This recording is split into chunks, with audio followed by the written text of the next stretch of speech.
तकनीकी को उपयोग के आधार पर दो भागों में बांटा जाता है। पहला आप देखेंगे स्ट्रेटेजिकल टेक्नोलॉजी, सामरिक तकनीकी। सामरिक तकनीकी का मतलब ऐसी तकनीकें जो राष्ट्र के स्वाभिमान को सुनिश्चित करती हैं, जो राष्ट्र के आत्मनिर्भरता को सुनिश्चित करती हैं, जो जानते हैं जो नेशनल एग्जिस्टेंस के लिए जरूरी है, जो राष्ट्रीय अस्तित्व के लिए जरूरी तकनीकें हैं, उन्हें सामरिक तकनीकी के रूप में जाना जाता है।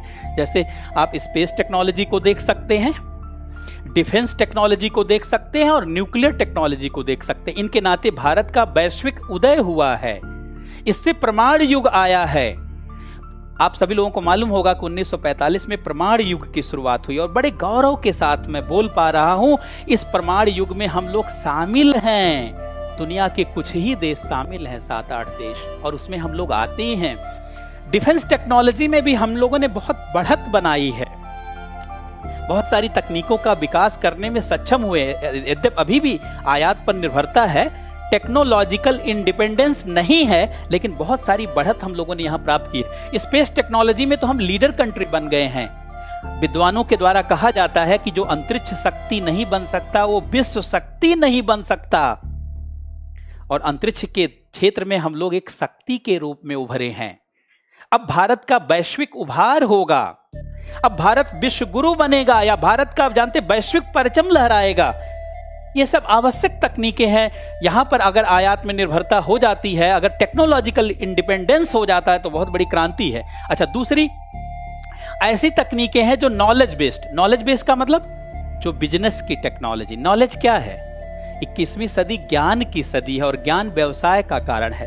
जितना ज्यादा ज्ञान होगा, जितना ज्यादा शोध और बोध होगा, उतना ही ज्यादा व्यवसाय आपका व्यापक होगा। तो जब हम कहते हैं नॉलेज बेस्ड टेक्नोलॉजी, इसका मतलब बिजनेस की तकनीक, जैसे बायोटेक्नोलॉजी, बहुत सारी दवाओं का विकास, बहुत सारा वैक्सीन का विकास, बहुत सारा एग्रीकल्चर के लिए डेवलपमेंट, बहुत सारा अन्य डेवलपमेंट इसके अंतर्गत आता है। नैनो टेक्नोलॉजी में भी बहुत सारे न्यू मटेरियल का विकास, ग्राफीन का विकास, कार्बन नैनो ट्यूब का विकास, फुलरीन का विकास, मोबाइल जो आप लोग चलाते हैं, या लैपटॉप जो बनता है, या तमाम जानते प्रोसेसर जो बनते हैं, जो ट्रांजिस्टर बनते हैं, या तमाम सेमीकंडक्टर बनते हैं, सब उनके लिए न्यू मटेरियल डिजाइनिंग इसके अंतर्गत होती। आईटी, जिसमें हम लोगों का पूरी दुनिया में दूसरा स्थान है।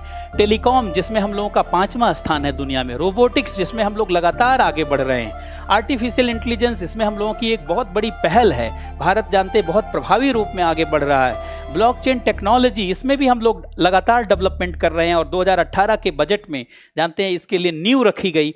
तो इसी तरीके से लेजर टेक्नोलॉजी, सुपर कंडक्टिविटी और बहुत सारे क्षेत्रों में जानते हैं तकनीकी का विस्तार हुआ है। अर्थात तकनीकी को इन्हीं 2 प्रकारों से देखा जाता है और इसी के अंतर्गत जानते उन्हें पढ़ा जाता है और उनके महत्व को देखा जाता है कि वो न्यूनतम आवश्यकताओं को पूरा करने में कितनी सहायक हैं और वह मानव के जानते हैं जो है बिजनेस और व्यवसाय में कितनी सहायक हैं। क्योंकि अगर व्यवसाय नहीं होगा तो रोजगार और स्वरोजगार नहीं होगा, और रोजगार और स्वरोजगार नहीं होगा तो आय के साधन नहीं होंगे, और अगर आय के साधन नहीं होंगे तो जीवन की न्यूनतम आवश्यकताओं को पूरा करना, गरिमामय जीवन देना, यह कल्पना ही रह जाएगी।